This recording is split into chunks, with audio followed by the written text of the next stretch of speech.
বহু কাজ পৃথিবীতে হচ্ছে, আগে হয়েছে, আগামীতেও হবে। আল্লাহ পাক এই কাজগুলো পছন্দ করেছেন, কিন্তু আমরা আপনারা সবাই সেগুলোকে ঘৃণা করেছি। আমরা অনেক ব্যক্তি পৃথিবীতে আসছেন যাদেরকে আমরা পছন্দ করি নাই, কিন্তু আল্লাহর কাছে তারা শাহাদাতের মর্যাদা পেয়েছেন, আমরা তাদেরকে চিনি না। বহু কাজ এমন যে আমরা অনেক পছন্দ করি, আমরা হিরো মনে করি অনেক জিনিসকে। মহাতির মোহাম্মদকে মুসলিম উম্মাহ হিরো বানিয়েছিল, কিন্তু প্রমাণ হয়ে গেছে তার জীবদ্দশায় যে ইনি হিরো ছিল না। তিনি একটা ভুল এজেন্ডার দিকে মুসলিম উম্মাহকে নিয়ে গেছিলেন।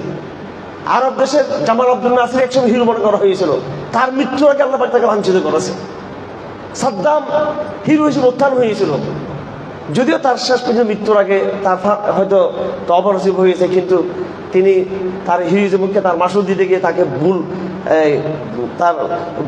তার গোমর আল্লাহ পাক ফাঁস করে দিয়েছেন। তবে কারাগারে যাওয়ার কারণে তার মৃত্যু দণ্ড হওয়ার কারণে তার হয়তো কিছু তওবা নসিব হয়েছে লাস্টে। গাদ্দাফির আমি নিজে সমর্থক ছিলাম, মোহাম্মদ আলী গাদ্দাফি আমি সমর্থক ছিলাম। এর একটা বই লিখছেন সবুজ বিপ্লব, একদম আজকে থেকে প্রায় 30-35 বছর আগে বইটা আমি পড়ছি। ওনার খুতবা শুনে শুনে মুগ্ধ হয়ে যেতাম। উনি সরাসরি সুন্নাতের ইনকার করতেন, হাদিস ইনকার করতেন, একদম নাস্তিক ব্যক্তি ছিলেন। ওনার মন করার ইসলাম চেয়েছেন, হিরো ছিল। মুসলিম উম্মাহ কখনো এদের পিছনে উঠছে, মুসলিম উম্মাহ এরপরে খুমেনিকে তাদের হিরো বানাইল। আল্লাহ পাক তারও কিন্তু গুমর ফাঁস করে দিয়েছেন। এই সমস্ত উদাহরণ যেগুলো আমার সাথে হয়েছে আজ থেকে আরো 30 বছর আগে।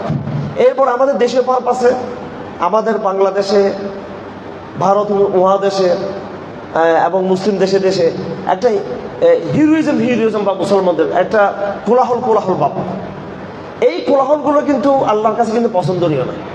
আপনাদের সবাইকে বের করতে হবে যে কারা তায়েফে মনসুরা, সাহায্যপ্রাপ্ত দল কারা আল্লাহ পাকের, তারা গোরাবা, এটা আপনাকে খুঁজে বের করতে হবে।